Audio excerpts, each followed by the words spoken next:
Hello friends, मैंने एक नई सीरीज स्टार्ट की थी और मैंने आपको कहा था कि सीरीज के माध्यम से मैं सेकंड ग्रेड एसएसटी का कंप्लीट सिलेबस है यूट्यूब पर कराऊंगी। इससे पहले मैंने कई क्लासें हैं वो अपलोड कर दी है। आप प्ले लिस्ट में जाकर हैं वो क्लासें ले सकते हैं। देखिए, मैंने इकोनॉमिक्स की क्लासें हैं पूरी की पूरी एनसीईआरटी के माध्यम से कंप्लीट कराई हैं। आप वो क्लासें जरूर लीजिएगा। और हमारा मैंने दूसरा जो सब्जेक्ट है वो लोक प्रशासन स्टार्ट किया था। इसके अंतर्गत है मैंने 2 टॉपिक करवा दिए हैं और आज हमारा अगला टॉपिक होगा आरटीआई। देखिए, लोक प्रशासन है वो सबसे छोटा विषय इसके अंतर्गत है, सबसे कम टॉपिक है और क्वेश्चन है वो 19 से 20 क्वेश्चन आएंगे। इसके अंदर आपको सबसे ज्यादा प्रॉफिट रहेगा। आपकी कम समय में ये सब्जेक्ट है वो कंप्लीट कर सकते हैं। देखिए, हम आज की क्लास है स्टार्ट करते हैं। स्टार्ट करने से पहले मैं आपको बता देती हूँ कि आरटीआई से संबंधित कुछ धाराएं हैं, आपको वो है वो रट लेनी है। और जो 2024 तक या फिर 2025 के आप जो एग्जाम देखेंगे उनके अंदर आप देखेंगे कि धाराओं से संबंधित ज्यादा क्वेश्चन आ रहे हैं। देखिए, आप आज हम स्टार्ट करते हैं कि अधिनियम है वो कौन सा है 2005। और कब राज्यसभा में आया? 12 मई 2005 को आरटीआई अधिनियम है वो राज्यसभा में पास किया गया और 15 जून 2005 को लोकसभा में पास किया गया और 15 जून को गजट नोटिफिकेशन है वो आ गया था और 12 अक्टूबर 2005 को आरटीआई अधिनियम है वो लागू किया गया। भारत है जो आरटीआई अधिनियम है जो लागू किस राज्य ने किया? भारत के अंतर्गत आरटीआई अधिनियम सर्वप्रथम है तमिलनाडु ने है वो अधिनियम है 2005 से पहले है लागू कर दिया गया। कब है? 1997 के अंतर्गत है। राजस्थान में आरटीआई अधिनियम है वो कब लागू किया गया? 30 दिसंबर 1996। पंचायती राज में संपूर्ण राजस्थानी संपूर्ण जो सेक्टर है उसके अंदर ना लागू कर केवल पंचायती राज में व्यक्तियों को सूचना कोई भी सूचना पाने का अधिकार था। और आंदोलन हुआ था राजस्थान के अंतर्गत है 1990 में, जिसके अंदर निकलंडे अरुणा राय जो केजरीवाल अजमेर में आंदोलन किया कि प्रत्येक व्यक्ति को है प्रत्येक जो विभाग के अंतर्गत है सूचना पाने का अधिकार होना चाहिए। परंतु आंदोलन है वो केवल है इस आंदोलन के अंतर्गत पंचायती राज से संबंधित है, व्यक्ति को आरटीआई अधिनियम में मानी इसकी सूचना पाने का अधिकार दिया गया। और इसके अंदर धाराएं कितनी है? 31 धाराएं हैं और 6 अध्याय हैं और 2 अनुसूची है। ओके, आपको धारा है वो पूरी तरीके से ध्यान से देखनी है और आपको पूरी तरीके रटनी है कि धारा 2 है वो समुचित सरकार है उसकी परिभाषा दी गई है। और धारा 2E है, याद रखना है कि 2E है उसके अंदर सक्षम अधिकारी कौन होगा इसका उल्लेख किया गया है। आपको याद रखना है कि एजुकेशन के द्वारा ही कोई व्यक्ति है वो सक्षम बनता है यानी अधिकारी बनेगा। और धारा 2F के अंदर सूचना की परिभाषा मैं आपको बता देती हूँ ट्रिक के द्वारा कि अफ कोई भी सूचना है वो फेल हुई ना हो, यानी अफ मानी फेल नहीं हुई हो, सूचना की परिभाषा दी गई है। और धारा है 2F है 2 इसको डिवाइड किया गया है कि निजी संस्था जिसे सरकार द्वारा अनुदान प्राप्त हो सूचना मांगी जा सकती है। अब दोबारा बता देती हूँ कि धारा जो 2 नंबर है उसके अंदर दिया है कि समुचित सरकार की परिभाषा है। और धारा 2E है यानी कोई व्यक्ति एजुकेशन के द्वारा है सक्षम बन सकता है, हम इसे याद करेंगे। और एफ के द्वारा यानी कोई भी सूचना हो फेल यानी कोई उसकी क्वालिटी कम ना हो, आपको इसे याद रखना है कि फेल हुई ना हो यानी सूचना की परिभाषा है वो दी गई है। इसके अंतर्गत है गवर्नमेंट की जो संस्थाओं द्वारा सूचना प्राप्त की जा सकती है। साथ ही साथ ये बताया गया है कि धारा जो F2 के अंतर्गत है जो इसके अंतर्गत है जो कोई भी संस्था जिसे सरकार द्वारा अनुदान प्राप्त हो उस संस्था से भी है सूचना मांगी जा सकती है। धारा जो 2H है लोक है प्राधिकारी की परिभाषा है यानी हेड याद रखना आपको अच्छे से कि लोक प्राधिकारी है। ई के अंतर्गत आपको सक्षम यानी कोई भी व्यक्ति सक्षम बनता है। और आगे हम देखते हैं कि धारा 2I है अभिलेख की परिभाषा यानी आप ये अभिलेख आप ऐसे याद रखना है कोई भी जैसे ऐसा अभिलेख होता है ना जिसके अंदर अशोक ने अपने जो अभिलेख लगाए थे इस प्रकार खंभों के अंतर्गत है। आपको याद रखना है कि धारा है वो 2I के अंतर्गत है वो अभिलेख की परिभाषा दी गई है। और धारा 2G के अंतर्गत नागरिकों के अधिकार है यानी किसी व्यक्ति के जब अधिकार बड़े होते हैं जो उसे जी से संबोधन किया जाता है ना, आप ऐसे याद रखना है कि धारा 2G के अंतर्गत है नागरिक के अधिकारों की परिभाषा है। आपको दोबारा बता देती हूँ, आपको ये बातें हैं ध्यान रखने एग्जाम के अंतर्गत आपको ये बातें हैं वो क्वेश्चन अटेम्प्ट करने में सहायता देगी। यानी धारा 2 के अंतर्गत है समुचित सरकार की परिभाषा और धारा 2E के अंतर्गत है जो सक्षम अधिकारी एजुकेशन सक्षम फेल यानी सूचना है वो फेल हुई ना हो उसकी क्वालिटी लो ना हो ऐसा याद रखना है। और अफ के अंतर्गत है निजी संस्थाएं जैसे सरकार द्वारा अनुदान प्राप्त है उससे भी कोई भी नागरिक है सूचना मांग सकता है। और एच के अंतर्गत आपको हेडमास्टर जैसे स्कूल के अंतर्गत याद रखना है कि लोक प्राधिकारी हो जाएगा। और आई के अंतर्गत है अभिलेख याद रखना है अभिलेख की परिभाषा यानी 20 साल से पुराना दस्तावेज मान्य होगा। इसके अंतर्गत है सूचना है वो रिकॉर्ड हो या दस्तावेज हो किसी भी प्रकार से वो सूचना हो सकती है। उसके बाद देखते हैं कि 2G के अंतर्गत है मैंने कहा जैसे किसी व्यक्ति ज्यादा अधिकार हो ज्यादा पैसा हो उसे जी कहते हैं यानी नागरिक के अधिकारों की परिभाषा दी गई है।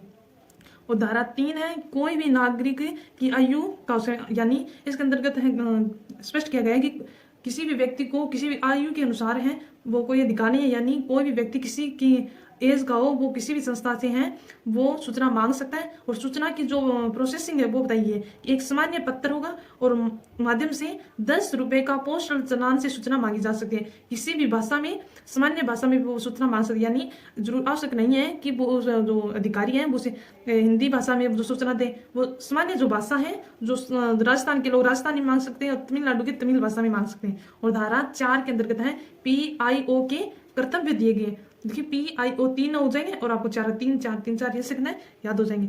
आगे हम देखते हैं, उसके बाद देखते हैं कि धारा है 4A सूचना को सुरक्षित रखना है। वो जो PO जो अधिकारी है उसका कर्तव्य हो गया कि धारा को है वो सुरक्षित रखे। और धारा है वो 4(2) दी गई है -2 मोटो, यानी अपने आप जनता को सूचना उपलब्ध कराना। ये सेकंड ग्रेड में क्वेश्चन आ चुका है, आप इसे ध्यान से देखनी है।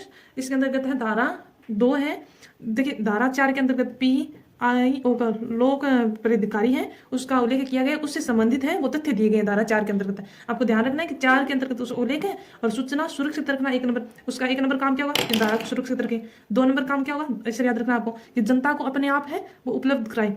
धारा 3 यानी उसे क्या करना होगा कि समय पर उपलब्ध कराना। समय नाम है और आपको हिंदी में याद रखना कि समय 1 2 3 समय 3 हो गया, यानी धारा है 4 3 के अंतर्गत समय दिए गए, समय पर उपलब्ध करें। ऐसा नहीं कोई व्यक्ति जो सूचना मांग रहा है उसके सूचना ना जो टालने के लिए वो 5 साल लगा दे। जो सूचना मांगी गई है उस टाइम के अंतर्गत अधिनियम में दिया गया उस टाइम के अंतर्गत वो समय पर सूचना दे। वो धारा 4 है उसकी 4 नंबर हो जाएगी वो, यानी वांछित सूचना, यानी जो सूचना मांग रहा है यानी किसी सूचना किसी और की मांग रहा है और वो सूचना है वो टालने के लिए किसी और के दृश्य नहीं करना है। अधिनियम में कहा गया है कि जिस विभाग की या जिस टॉपिक की जो सूचना मांग रहा है उसी वही सूचना देनी होगी। धारा 4(4) के अंतर्गत PO के जो इसके अंदर टाइमिंग दी गई है कि 30 दिनों के अंतर्गत है वो सूचना उस व्यक्ति को उपलब्ध कराए, या उस व्यक्ति ने गलत विभाग यानी अन्य विभाग उस व्यक्ति से मांग लिया जिसके अंतर्गत विभाग के अंतर्गत है वो कार्य नहीं करता है, फिर भी उसे वो सूचना देनी होगी परंतु 5 दिन उसे एक्स्ट्रा टाइम दिया जाएगा। और धारा 8 है उसके अंदर कुछ सूचना नहीं दी जा सकती, यानी इसके अंदर कहा गया है कि जो देश की सुरक्षा के लिए जो इंपॉर्टेंट हो वो किसी भी व्यक्ति की सूचना नहीं दी जा सकती। मैं आपको जो टाइमिंग है वो दोबारा बता देती हूँ कि जो लोक प्राधिकारी है जो PIO है सूचना देगा 30 दिन के अंदर। अगर ये व्यक्ति सूचना नहीं देता है तो उससे संबंधित है शिकायत की जा सकती है। प्रथम अपील अधिकारी है उसके अंतर्गत है वो सूचना कब देगा 45 दिन के अंतर्गत है प्रथम अपील अधिकारी है वो सूचना देगा। और द्वितीय अपील अधिकारी है वो 90 दिन के अंतर्गत है वो सूचना देगा। ओके, देखिए आगे मैं बता देती हूँ कि देखिए ये क्वेश्चन आ चुका है। हम आप देखेंगे केंद्रीय सूचना आयोग और राज्य सूचना आयोग से संबंधित फैक्ट है कि केंद्रीय सूचना आयोग है उसकी स्थापना कब की गई थी 12 अक्टूबर 2005 को। और इसके सदस्य कितने होते हैं, उसके सदस्य 10 होते हैं और एक अध्यक्ष होता है, यानी मुख्य सूचना आयुक्त होता है और इसके 11 हो जाएंगे टोटल सदस्य। कोलेजियम जो पद्धति है इसके अंतर्गत है प्रधानमंत्री विपक्ष का नेता कैबिनेट स्तर का मंत्री है वो मुख्य सूचना आयुक्त की है नियुक्ति करते हैं, यानी सिफारिश करते हैं, नियुक्ति है वो राष्ट्रपति करता है और हटाता भी राष्ट्रपति है। और धारा में कौन सी धारा के अंतर्गत है केंद्रीय सूचना आयोग का गठन का उल्लेख है, धारा है वो 12 के अंतर्गत, यानी RT अधिनियम की धारा 12 के अंतर्गत है वो केंद्रीय सूचना आयोग के गठन से संबंधित है। और जो मुख्य सूचना आयुक्त है अन्य सदस्य उनका कार्यकाल है 5 वर्ष या 65 वर्ष, जो भी पहले हो उससे पहले भी हटाया जा सकता है। केंद्र यानी जो अधिनियम बना था तब कहा गया था कि लोकायुक्त का कार्यकाल है 5 से 65 वर्ष होगा और उसके बाद संशोधन कर है अब केंद्र सरकार के अनुसार छोड़ दिया गया है। उसके बाद हम देख लेते हैं कि राज्य सूचना आयोग, देखिए कि इसकी जो स्थापना है 18 अप्रैल 2005 को की गई थी और इसके भी 1+10 है वो सदस्य होंगे, एक अध्यक्ष और अन्य सदस्य 10 होंगे। कोलेजियम पद्धति के अंतर्गत है।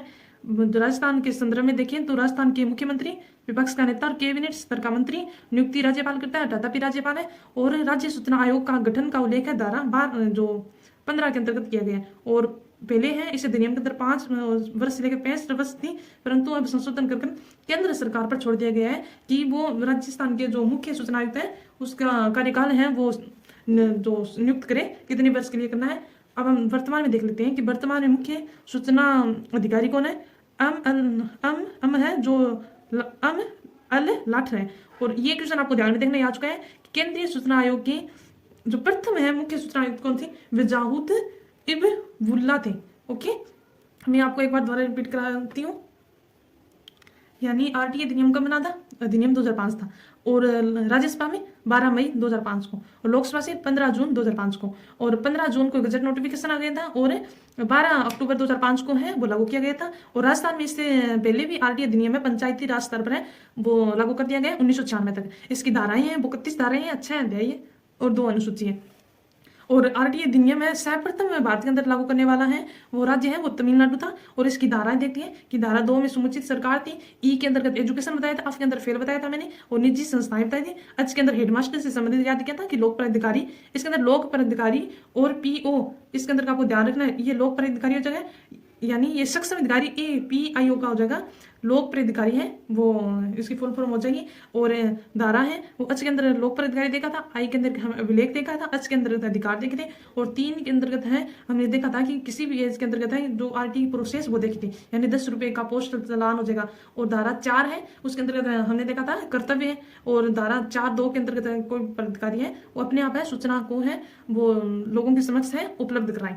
देखिए मैंने आपको आरटी है पूरे एक पेज, यानी एक पेज के अंतर्गत है मैंने आपको कंप्लीट करवा दिया है, बहुत ही शॉर्ट तरीके से करवाया है। और इससे संबंधित है मेरी क्लासें हैं, कुछ टॉपिक की मैंने प्लेलिस्ट में है अपलोड करती है, आप प्लेलिस्ट में जाकर वो क्लासें देख सकते हैं। देखिए यूट्यूब पर आपको है SST का सिलेबस कोई नहीं करवा रहा है, मैंने कहा ना आपको मैं कंप्लीट सिलेबस कराऊंगी, उसके बाद है मैं समाज शास्त्र है वो सब्जेक्ट है वो शुरू करूंगी। आज की आपको क्लास कैसे लगी आप प्लीज कॉमेंट कीजिएगा और साथ ही साथ है वीडियो को लाइक कीजिएगा। Thank you.